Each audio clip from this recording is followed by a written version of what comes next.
Здравствуйте, дорогие друзья! Привет, Койгорыш! Как твое настроение?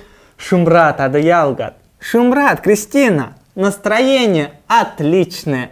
Ведь наступила весна! Сегодня мы будем говорить о двух моих любимейших праздниках, которые неизменно связаны друг с другом. А каких? Угадайте, ребята! Из страны далекой ласточки летят, весело щебечут. Людям говорят: люди, пробудитесь, к вам весна идет, а с весной и Пасха радость вам несет. Правильно, ребята, этот всеми любимый праздник называется Пасха. Очень же. Колокола в церквях в этот день звонили особенно торжественно. Назывался этот звон «Пасхальный благовест». Однако за целую неделю до этого светлого праздника в календаре православного народа выделен еще немаловажный праздник – Вербное воскресенье, по-макшански Вербаньши. В этом году он отмечается 25 апреля.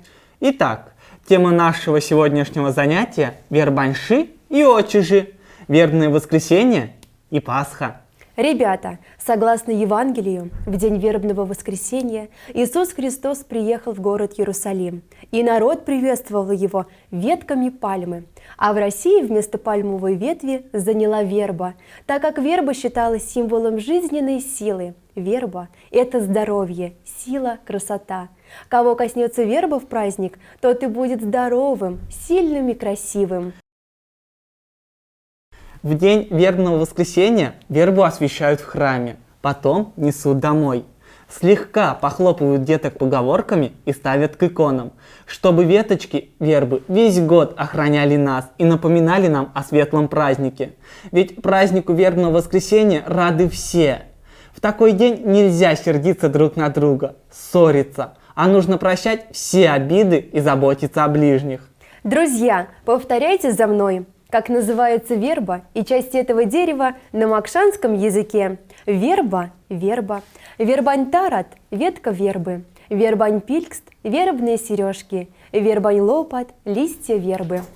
Через неделю от Вербного воскресенья весь православный народ празднует Пасху. Ребята, макшанское слово «очижи» – Пасха состоит из двух частей – «очу» – великий и «ши» – день. То есть дословно «очижи» переводится на русский язык как «великий день». На самом деле, среди всех христианских праздников Пасха Христова самый величайший, самый светлый и торжественный. Святая Пасха – это праздник победы, любви и добра над злом, жизни над смертью, нашей надежды на будущее воскресенье. Потому что в этот день мы вспоминаем воскресение Господа нашего, Иисуса Христа. Когда-то очень давно злые люди предали и убили Иисуса, но Он победил смерть и воскрес. Поэтому Пасху еще называют Воскресением Христовым. Светлая Пасха в этом году отмечается 2 мая. Со светлой пасхальной недели начинались первые весенние хороводы. В это время хозяйки пекли куличи, творожную пасху, вкусные блины и пирожки. Назовем эти изысканные яства по-макшански. Очижень калача, кулич, пасхальный кулич. Мичхонь Пасха, творожная Пасха. Пача, блин. Пяряка, пирог. Пяряканя, пирожок. Чукар, лепешка. Накануне Святой Пасхи верующие, конечно же, красят яйца, по-макшански алт. Еще с детства мы привыкли видеть на столе разноцветные яйца, синие, желтые, красные, мраморные с рисунками. Кушать их всегда вкусно и приятно, если даже в другие дни к этому продукту особого интереса не проявлялось. Друзья, теперь назовем слова-признаки на макшанском языке, с помощью которых можно охарактеризовать пасхальное яйцо. Архтв-ал – крашеное яйцо. Мазы-ал – красивое яйцо. Танчтял – вкусное яйцо. Якстерял – красное яйцо. С праздником Пасхи связана широко распространенная забава – катание яиц, по-макшански аланкеверема. В ней принимали участие и дети, и взрослые, а смотреть, как катают яйца, собирались почти все жители селения. У мордвы есть несколько способов этой игры. В одних случаях ее участники раскладывали яйца на земле. С одной стороны специально сделанного лоточка. Затем они по очереди катали яйца. Если катившееся яйцо ударялось о чье-нибудь из лежащих на земле, играющий забирал это яйцо себе. Часто игроки пользовались тряпичным или скатанным из шерсти мечом, которым с определенного расстояния сбивали яйца, установленные в неглубокие лунки. Победителем становился тот, кому удавалось сбить больше яиц, и их он забирал себе. Ребята, в эту игру вы тоже можете поиграть со своими друзьями в пасхальную неделю. Друзья, а теперь назовем выражения, с помощью которых можно рассказать о святом празднике Пасхи на макшанском языке.